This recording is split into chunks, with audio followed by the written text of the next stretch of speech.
भगवान बाबा हनुमान जी को प्रणाम। महान त्यागी बाबा जुमदेव जी को प्रणाम। परमात्मा एक, आत्मप्रचिती। एके दिवशी महात्यागी बाबा जुमदेवजी नेहमीप्रमाणे काही सेवकांना बरोबर घेऊन मानवजागृतीविषयी मार्गदर्शन करण्याकरिता रामटेक तालुक्यातील भंडारबोडी या गावी दौऱ्यावर गेले होते।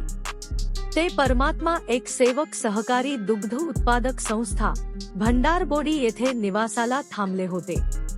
ही संस्था बाबांच्याच मार्गदर्शनाखाली स्थापन झालेली आहे। हे दौऱ्याचे दिवस भाद्रपद महिन्यातील कृष्ण पक्षाचे होते। या कृष्ण पक्षास पितृपक्ष असेही म्हणतात। हिंदू धर्मातील लोक या पितृपक्षामध्ये त्यांच्या कुटुंबात मरण पावलेल्या लोकांचे त्या तिथीला श्राद्ध करतात। त्यामुळे या पक्षाला अनन्यसाधारण महत्त्व आहे। भगवत कार्याची चर्चा बैठक आटोपल्यावर बाबांनी त्या ठिकाणी मुक्काम केला। दुसऱ्या दिवशी सकाळी बाबा आंघोळ वगैरे आटोपून त्या संस्थेच्या प्रांगणात एकटेच बसले होते। त्यावेळेस त्यांना एकाएकी आठवण झाली की सध्या श्राद्ध पक्ष सुरू आहे आणि आज त्यांच्या वडिलांचा मुक्तिदिवस आहे। तेव्हा ते स्वतःच मनाशी विचार करू लागले की आजच्या तिथीला त्यांच्या वडिलांना देवाज्ञा होऊन या मृत्यूलोकातून मुक्ती मिळाली होती। ते या पृथ्वीतला जगाला सोडून गेले होते। ते मनाशीच बोलले, जर मी स्वतःच्या घरी नागपूरला असतो तर वडिलांच्या नावावर दिवसभर उपवास केला असता आणि सायंकाळी भगवान बाबा हनुमानजीला नैवेद्य दाखवून एकदा जेवण घेतले असते। पण आता तसे करणे शक्य नाही।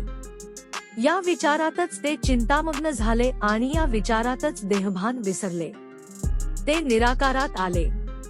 त्यांच्या अंतरात्म्यातून खालील संवाद बाहेर पडले, जे त्यांनी त्यांच्याच कर्णाद्वारे ऐकले।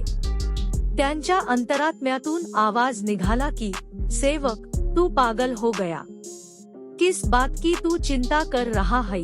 तेव्हा महात्यागी बाबा जुमदेवजी भगवान बाबा हनुमानजीला म्हणाले, बाबा, आज मेरे पिताजी का मुक्ति का दिन है।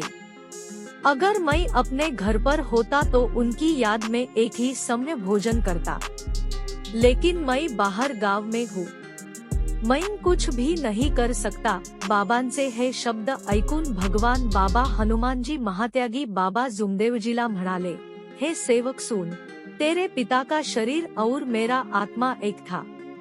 तू एक भगवान को मानता है, इसलिए तेरे पिता मरने के बाद वह आत्मा तेरे पिता का शरीर छोड़कर मुझमें विलीन हो गया, और तूने तेरे पिता का शरीर जलाकर राख कर दिया। अब बोल सेवक, तू राख की पूजा करता है या मेरी। भगवंताचे हे शब्द ऐकून महात्यागी बाबा जुमदेवजी म्हणाले, भगवान, आज से मेरे मन का शुद्धिकरण हुआ। मैं इस तरह के पुराने विचार मेरे दिल में कभी नहीं लाऊंगा और भगवान, मैं तेरी ही पूजा हमेशा करूंगा। असे बाबांनी भगवंताला सत्य वचन दिले। अशा प्रकारे भगवंताने, बाबा हनुमानजीने महात्यागी बाबा जुमदेवजींना आत्मप्रचिती दिली। तेव्हापासून बाबांनी सेवकांना मृत्यू झालेल्या लोकांची पूजा करणे बंद करायला लावले। भगवान बाबा हनुमानजी की जय। महान त्यागी बाबा जुमदेवजी की जय। परमात्मा एक, सत्य, मर्यादा, प्रेम कायम करने वाले, अनेक वाइट व्यसन बंद करने वाले, मानव धर्म की जय।